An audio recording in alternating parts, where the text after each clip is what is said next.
yesterday's video, Final Destination Friday, where we talked about Final Destination 4, you would have missed my apology for missing last Saw Saturday.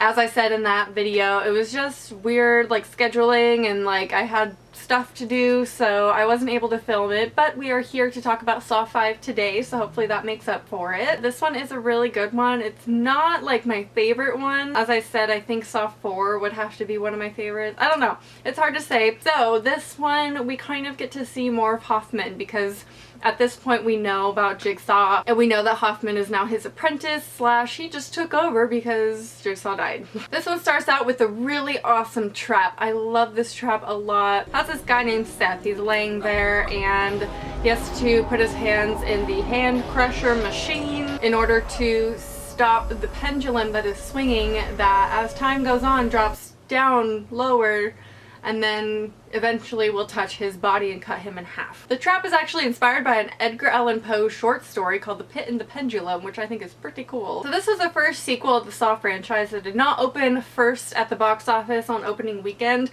However, it is Lionsgate's 10th most successful film in the USA and Canada. This one's actually directed by David Heckel, and this is the first one in the series since the first one that was not directed by Darren Bousman. And as we know, Saw is a very family-friendly film. They often have a lot of family members that are either in the traps or they're related, or there's, you know, characters involved that they're family members, but this is the first one that did not include anybody who was related in the main trap sequence, the 5 people. So we don't have a lot of individual traps. We have, I think, 3 technically individual traps. We have Agent Strom, who has the box that fills with water, and he has to, that trap was really cool, and it took a lot of tries for him to do that because they did actually have to pour water in there to get the take, and he didn't want to use a stuntman, so he had to do it himself. And whenever he would, like, you know, signal, they would release the sides, which would drain the water. But he does escape that trap, as we know, and he is very suspicious of Hoffman. He knows something's up and is, you know, following him throughout the film. So the detective story just kind of follows that storyline. It's not the best. I mean, it's kind of cool because we get to see a little bit of Hoffman and his background about his sister and things like that, because the guy in the first trap is relating to that story. And then we have the last trap at the end, which isn't really a trap because he can't get out of it, where we have Strom again facing Detective Hoffman. But the main plot, the main storyline is the 5 people that start out in the room with things around their neck that would decapitate them.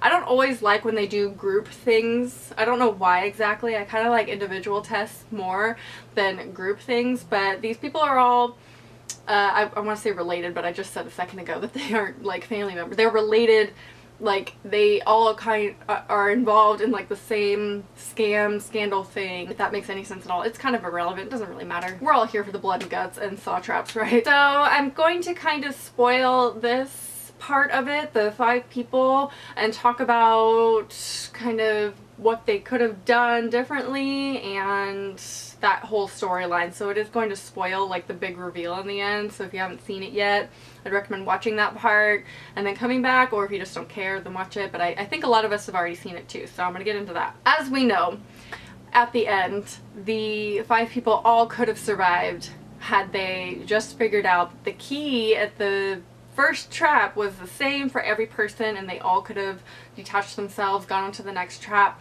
They all could have fit in the like whole, like the little caves in the side of the wall when the bombs went off. They could have fit. They all could have taken a small shock versus one person having to die. And of course they all could have shed some blood and not have gotten death by, you know, trying to give as much blood as possible. My biggest bone to pick with this part is that in the second trap, when they all could have gone in the little caves in the wall, should have realized that more than one person could fit. They didn't think about that in the beginning. They were hella deep. Like, I would have been like, why don't you just come in here with me? Like, you can be on the outside though. I don't know why they didn't realize that in the moment. They could have seen, I mean, I guess they were just wrapped up in believing that one person had to die every time, but nowhere did it say that they had to, so I just think that they could have figured that out on their own. So Julie Benz is also in this film, which I really love because she's in Dexter, and she plays Rita in Dexter, and I love that show, and to see her in this is really cool, but I don't think her acting was all that spectacular in this one, and to see her dark hair is just kind of weird. It looked like a wig to me. But she said that she was so affected by her role in the film because of how brutal it was and